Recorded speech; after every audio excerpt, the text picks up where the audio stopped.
नमस्कार, रसस्वादमध्ये आपलं स्वागत आहे। आज आपण मांदेली मच्छीची फ्राय करणार आहोत। ही फ्राय आपण एकदम क्रिस्पी करून घेणार आहोत। तर त्यासाठी लागणारे साहित्य बघून घेऊया। ही मांदेली मच्छी घेतली आहे, ही साफ करून स्वच्छ धुवून घेतली आहे।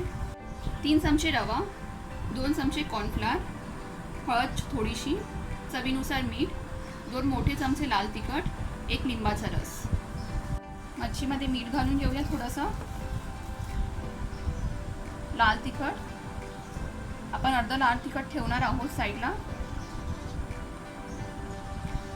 हळद व्यवस्थित लावून घेऊया। लिंबाचा रस लावून घेऊया।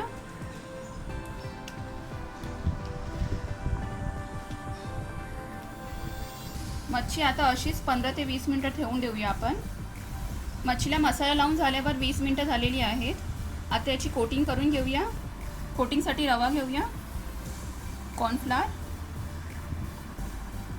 उरलेलं लाल तिखट, चवीनुसार मीठ, याला मिक्स करून घेऊया। सर्व मिक्स करून झालेलं आहे। तुम्ही कॉर्नफ्लोअर ऐवजी तांदळाचं पीठ सुद्धा वापरू शकता किंवा फक्त रवा सुद्धा वापरू शकता। आता मच्छीला कोट करून घेऊया। हा मिक्सचर मच्छीला सर्व साइड्सनी लावून घ्यायचा आहे। असं सर्व मच्छीना आता कोट करून घेऊया।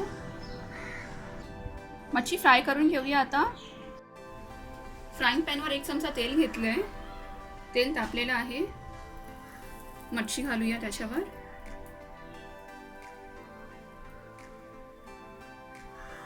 पॅनवर सर्व मच्छी घालून झालेली आहे। गॅस स्लो केलेला आहे। थोडं तेल घालूया आणि आता स्लो गॅसवरच आपण ही मच्छी फ्राय करणार आहोत। 6 ते 7 मिनिटं झालेली आहेत, परतून घेऊया। वाटल्यास आपण अधूनमधून याच्यात तेल घालू शकतो।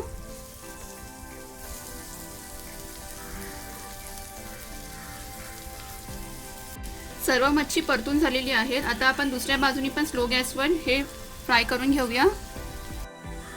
दुसऱ्या पण साइडून स्लो गॅसवर 5 ते 6 मिनिटे झालेली आहेत आणि आता मच्छी फ्राय रेडी आहे। आता काढून घेऊया। मांदेली फ्राय रेडी आहे। ही मच्छी खूप पटकन बनते आणि चवीला खूप छान आणि कुरकुरीत लागते। तर तुम्ही अशा प्रकारे ही फ्राय करून बघा आणि मला कळवा ही कशी होते ते। हा व्हिडिओ आवडला असेल तर लाईक करा आणि रसस्वादला सबस्क्राइब करा। धन्यवाद।